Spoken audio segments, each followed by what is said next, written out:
Rawan and the Little Flower Heroes, the magical adventure of the pollinators. Deep in the heart of her backyard, Rawan stood beside her vegetable garden. She looked at the tomato plants and the tiny green vines. "Where are the tomatoes?" she wondered out loud.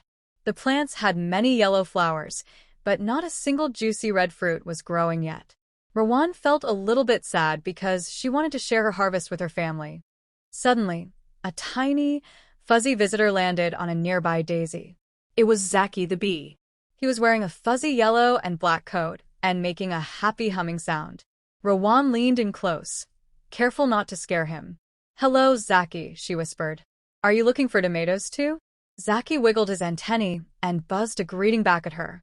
Zaki wasn't looking for tomatoes. He was looking for lunch. He crawled deep into the flower, sipping sweet nectar. As he moved, tiny grains of yellow dust stuck to his fuzzy legs. "This is pollen," Zaki seemed to say with a wiggle.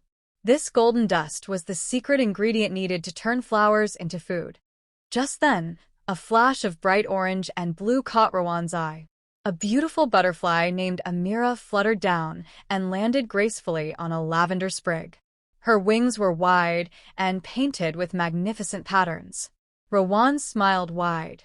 "Are you a garden helper too, Amira?" the girl asked. Amira opened and closed her wings slowly, basking in the warm sun. Zaki flew from the daisy over to the tomato plant. As he landed on the yellow tomato flower, the pollen from his legs rubbed off onto the center of the bloom. Rawan watched in awe. "You're delivering the mail," she giggled. Zaki buzzed loudly, confirming that his delivery was the most important job in the whole garden. Amira joined in the dance. She fluttered from one flower to the next, her long legs lightly touching the blossoms. She carried pollen from the tall sunflowers to the low-growing peppers. Without Amira and Zaki, the garden would stay quiet, and the vegetables would never start to grow. They were the little heroes of the backyard. Zaki landed on Rawan's sleeve for a moment. He looked tired. "It's hard work being a hero," Rawan realized. She noticed that the neighbor's garden looked very different. There were no weeds, but there were also no bees or butterflies. Rawan saw a man spraying a smelly mist on the grass. "Oh no," Rawan whispered. "That spray makes the garden a scary place for my friends." Rawan knew she had to help. She ran to her garage and found some old wooden boards and bright paints. She began to paint a big, colorful sign. It had pictures of bees and butterflies and big, bold letters. Rawan wanted everyone to know that these tiny creatures were the most important guests in the neighborhood. Amira flew over to watch Rawan work. Rawan decided to make a butterfly cafe, too.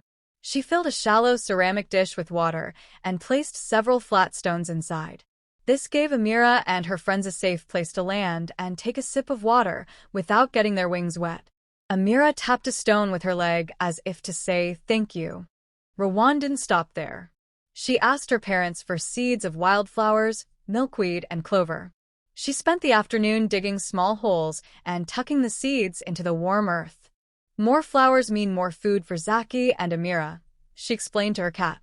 She was building a paradise where her tiny heroes would always be safe and happy. A few weeks later, the garden was transformed. It was a sea of colors, purples, reds, and oranges. The air was filled with the gentle hum of hundreds of bees and the silent dance of many butterflies. Zaki and Amira were joined by many friends. The garden was louder and busier than ever before, and Rawan loved every bit of it. Finally, Rawan looked at her tomato plants. They weren't just yellow flowers anymore. Hanging from the vines were big, heavy, bright red tomatoes.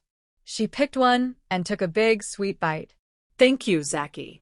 "Thank you, Amira," Rawan said happily. By protecting the little heroes, she had helped the whole world grow a little bit sweeter.